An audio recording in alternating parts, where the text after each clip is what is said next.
নানা কোয়াকো বনসাম বিশ্বকাপ ফুটবলে সেখানে খেলা দেখতে গিয়েও ব্ল্যাক ম্যাজিক করেছে।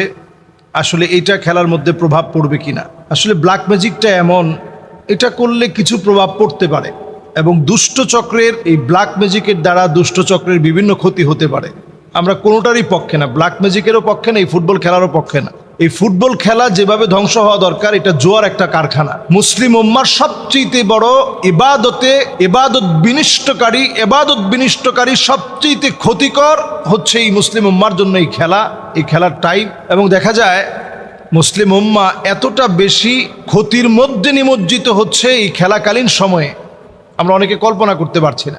তো সুতরাং এই বনসাম নামের যে ব্যক্তি এই সময় সে ব্ল্যাক ম্যাজিক করেছে, আমরা যেটা দেখেছি ভিডিওটা ভাইরাল হয়ে গেছে। আসলে ব্ল্যাক ম্যাজিকটা এত সহজ জিনিস না। এটা আমরা যত সহজে এখন বাংলাদেশে একেবারে পুতুল দিয়ে মাছ দিয়ে বিভিন্নভাবে ব্ল্যাক ম্যাজিক করে ফেলতেছি, এটা কিন্তু এত সহজ জিনিস না। ব্ল্যাক ম্যাজিক একটা মানুষকে তিল তিলে শেষ করে দিতে পারে। নবী করিম সাল্লাল্লাহু আলাইহি ওয়াসাল্লামের উপরেও যখন ব্ল্যাক ম্যাজিক করা হয়, আল্লাহর রাসূল সাল্লাল্লাহু আলাইহি সাল্লাম, আপনি চিন্তা করতে পারেন, তিনি 6 মাস ধরে অসুস্থ হয়ে গিয়েছিলেন। কোন স্ত্রীদের কাছে নবীজি সাল্লাল্লাহু আলাইহি সাল্লাম যেতে পারতেন না। লাবিদ বিন আসাম এই শ্রেষ্ঠ দুরাচারী দুষ্ট ব্যক্তি নবীজি সাল্লাল্লাহু আলাইহি সাল্লামের উপরে ব্ল্যাক ম্যাজিক করেছিল। তো বনসাম এরকম একজন দুষ্ট প্রকৃতির মানুষ, এটা সত্য। তো ব্ল্যাক ম্যাজিকটা এরকম প্রকাশ্যে করলে ব্ল্যাক ম্যাজিকটা আসলে কাজ করে না। ব্ল্যাক ম্যাজিকটা এরকম যদি সবার সামনে আপনি করতে থাকেন, তো এটা আসলে দুষ্ট চক্রের কাজ। তো এটা দুষ্টামি করেই কাজটা করতে হয়। এবং তারা দেখবেন কবরস্থানের বিভিন্ন রকমের হাড্ডির সঙ্গে, অনেক পুরাতন কবরস্থানের কবরে একটা কফিনের সঙ্গে তারা সেটাকে বেঁধে দেয়, একটা মাছের গলার মধ্যে দিয়ে দেয়, তখন আস্তে আস্তে কাজ করে। তো কোনো ফুটবলারকে নিয়ে এরকম ব্ল্যাক ম্যাজিক করা হচ্ছে, বনসাম বিভিন্ন ফুটবলারদেরকে নিয়ে এটা করছে।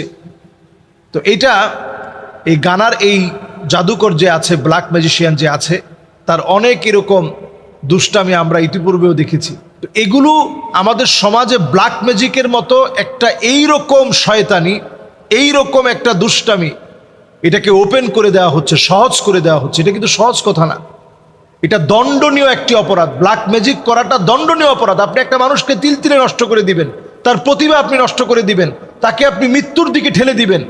এটাকে ওপেন ক্যামেরার সামনে নিয়ে আসা হয়েছে, এটাকে আমরা কিছু মনে করছি না।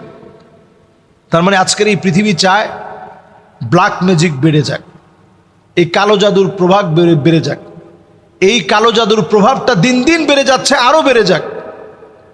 এমনকি দুবাইয়ে আইন করা হয়েছে যে হাজার হাজার রিয়াল, হাজার হাজার দিরহাম জরিমানা করা হবে যদি এটা প্রমাণিত হয়। নবীজি সাল্লাল্লাহু আলাইহি ওয়াসাল্লামের হাদিস থেকে এটা শাস্তি হচ্ছে হাদ্দুস সাহিরি দরবাতুম বিসাইফ, মৃত্যুদণ্ড হচ্ছে শাস্তি। সুতরাং এই বিষয়গুলো সহজ বিষয় না, এটাকে আমরা একেবারে সহজ বানিয়ে ফেলেছি।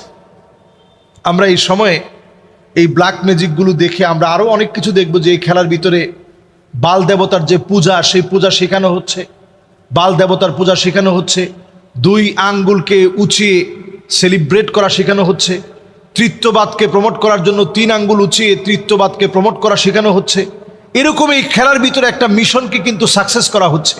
এবং এখানে বারবার বলা হচ্ছে, এই পৃথিবীর যারা বড় বড় জ্যোতিষী আছে, এই পৃথিবীর যারা বিভিন্ন সময়ে প্রেডিকশন বলে দেয়, সিমসন কার্টুন থেকে শুরু করে প্রেডিকশন বলে দেয়, এইরকম অনেক কিছু আপনি দেখবেন এই খেলাকে ঘিরে মানুষের ঈমান ধ্বংসের জন্য উঠে পড়ে লেগেছে। শুধু উঠে পড়ে লেগেছে তা না, এই খেলাকে ঘিরে মানুষের ঈমান কি করে ধ্বংস করা যায়। দেখবেন যারা প্রেডিকশন বলে আগামীর পৃথিবীতে কি ঘটতে যাচ্ছে, তারা দেখবেন বলবে এলিয়ন মাঠে এসে, এরপরে এলিয়ন দেখবেন খেলোয়াড় সহ দর্শকদেরকে উঠিয়ে নিয়ে যাবে। এটাও মানুষের বিশ্বাস করা লাগবে। তবে আমি বলছি, এবারের বিশ্বকাপে অনেকগুলো বিপর্যয় ঘটবে। এটা আপনারা যারা খেলাপ্রিয় মানুষ, আপনাদের চোখের সামনে চলে আসবে, মিডিয়ায় চলে আসবে।